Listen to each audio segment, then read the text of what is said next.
Russia did not need a miracle in eastern Ukraine. It needed one clean break, one crack in the line, one stretch of road where drones went silent, artillery fell behind schedule, and exhausted infantry could finally pour through. That was the idea behind the latest Russian push. Grind forward long enough, hit enough sectors at once, and somewhere, eventually, the door would open.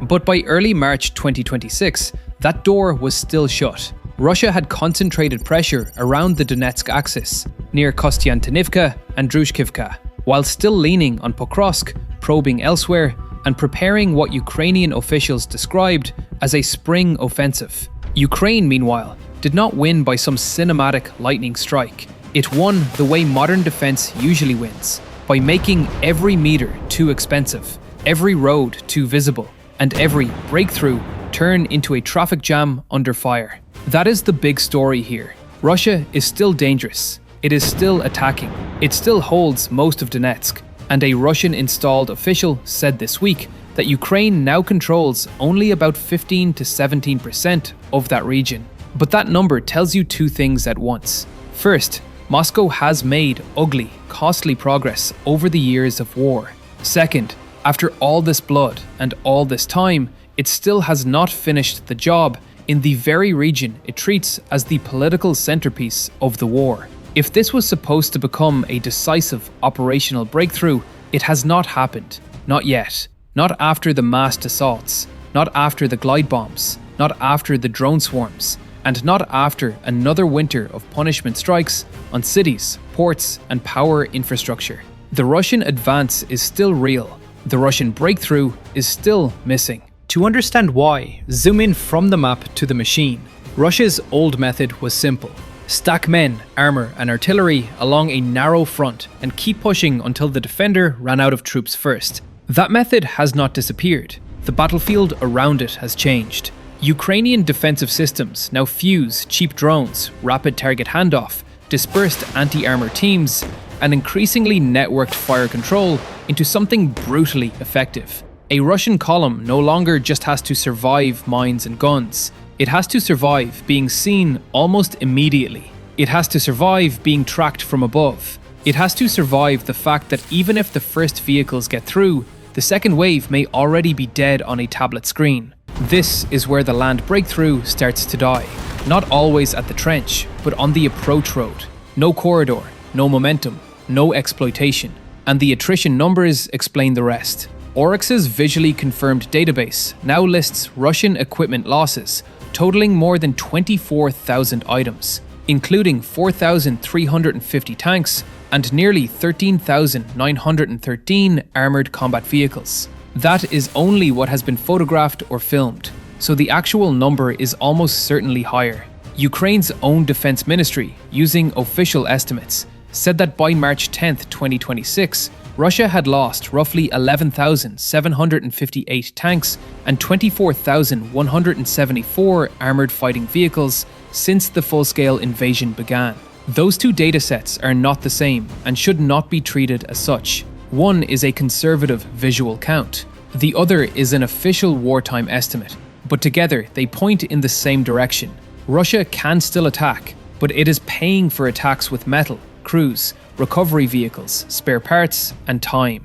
A breakthrough is not just about reaching a village. It is about still having enough intact force left after reaching it. Now zoom back out to the front. On March 2nd, Ukraine said its forces had retaken 9 settlements in Zaporizhia since late January, and, for the first time since the summer of 2024, regained more territory over the previous month than Russian forces had captured. The same reporting said Russian gains in February had fallen to a 20-month low, while Ukrainian troops strengthened control in Kupiansk and held near Pokrovsk. That matters because it changes the emotional geometry of the war. Instead of one giant Russian arrow smashing through the center, what we see is a battlefield of constant pressure but limited payoff. Russia tries to stretch the line, Ukraine tries to harden the hinges. That is not a flashy picture. It is a deadly engineering contest. And when the hinge holds, the whole offensive starts to feel less like a spear and more like a grinder that is eating its own gears. This is the moment people miss when they look only at maps. A front line does not hold because every position is strong. It holds because the attacker fails to turn local gains into operational collapse. Russia can still hammer one block, one tree line, one road junction, one suburb at a time. But to produce a real breakthrough, it must do more than enter ruins. It has to move artillery forward, clear flanks, protect supply lines, rotate units, and keep drones overhead while the defender is hitting all of that at once. That was always hard.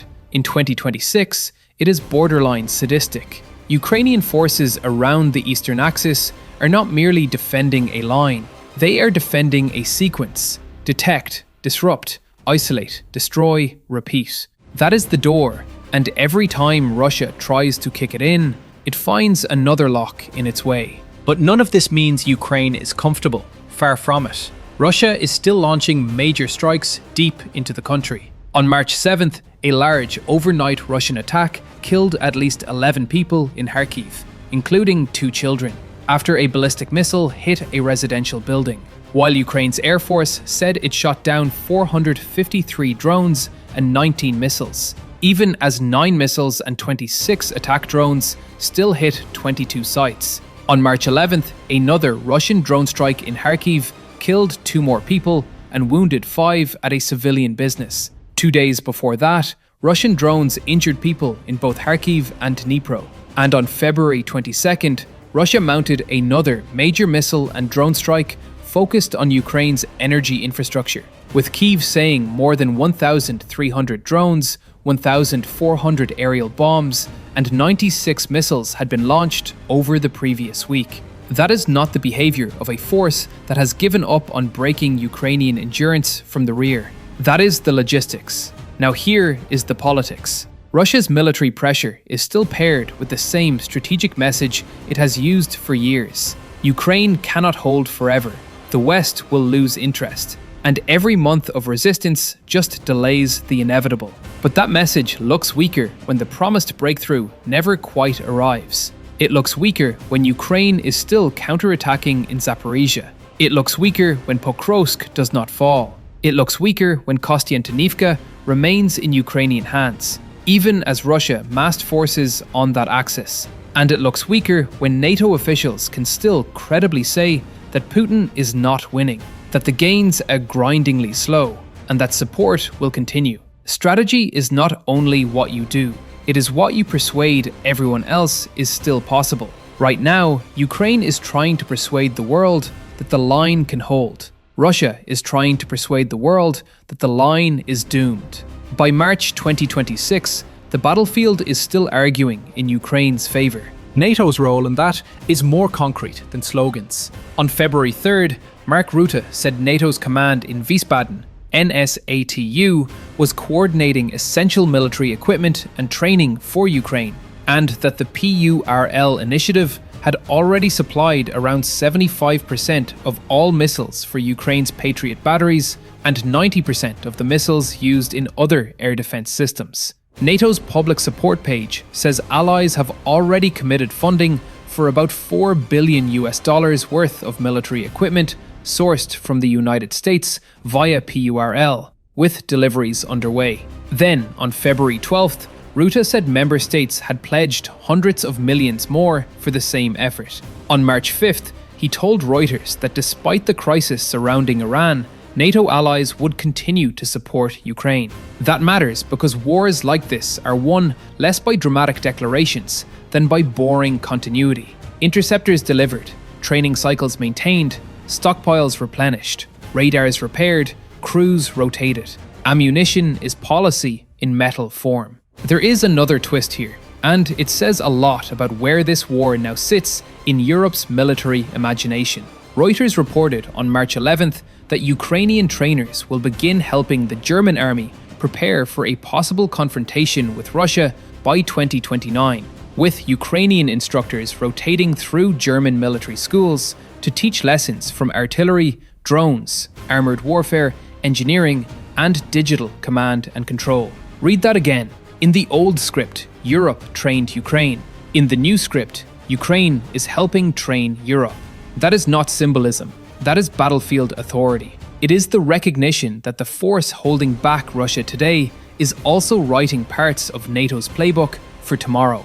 And that should terrify the Kremlin more than any single headline about one aid package, because it means Russia has turned Ukraine not into a cautionary tale, but into a military reference point. Darkly efficient, historically ironic, very expensive for Moscow. Ukraine is also refusing to play defense only on its own soil. In recent weeks, it has kept striking at Russia's war support system. On March 2nd, Reuters reported that Ukrainian drones hit the Sheskaris oil terminal at Novorossiysk, damaging 6 of 7 loading facilities, while Ukrainian officials also said the attack struck a naval base and an S-400 system. On February 23rd, Ukraine said it hit a pumping station serving the Druzhba oil pipeline. On March 12th, an SBU source said Ukraine struck an oil pumping station in Russia's Krasnodar region. And on March 11th, Ukraine said it targeted a facility involved in missile component production in Bryansk, while Russia said the strike caused civilian casualties and accused Britain of involvement. Some of these claims are contested.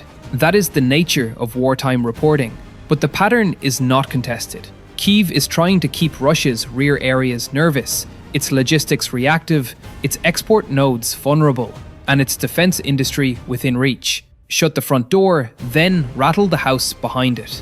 So what does this mean for the front itself? It means Russia may still be able to take more ground in 2026. That possibility is real, and pretending otherwise is analysis by wishful thinking. But taking more ground is not the same as achieving the kind of decisive breakthrough that changes the war's political logic. For that, Russia needs speed, reserves, coordination, and the power to exploit. Ukraine's current system is designed specifically to murder speed. It turns open movement into exposure, exposure into targeting, and targeting into delay. Delay is everything.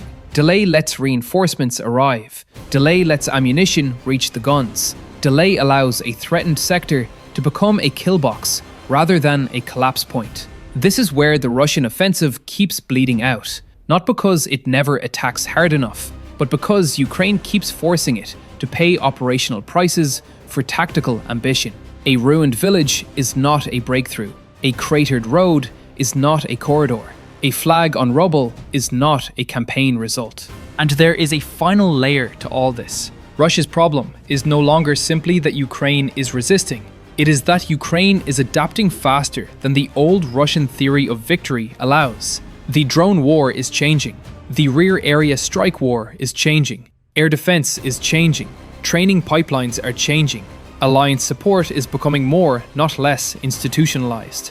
Even Ukraine's combat lessons are now being exported back into NATO militaries. Meanwhile, the Kremlin still depends on a brutal but familiar formula. Terrorize cities, wear down the line, promise the next push will be bigger, and hope attrition eventually does the persuading that maneuver could not. Sometimes that works. Sometimes the defender breaks first. But this time, after another heavy cycle of strikes, after more dead in Kharkiv, after more pressure in Donetsk, after more headlines about the next offensive, the central fact remains unchanged. Russia tried to force a massive breakthrough. Ukraine shut the door. And the most dangerous thing for Moscow may be that the door is not just closed, it is learning how to lock itself faster every month.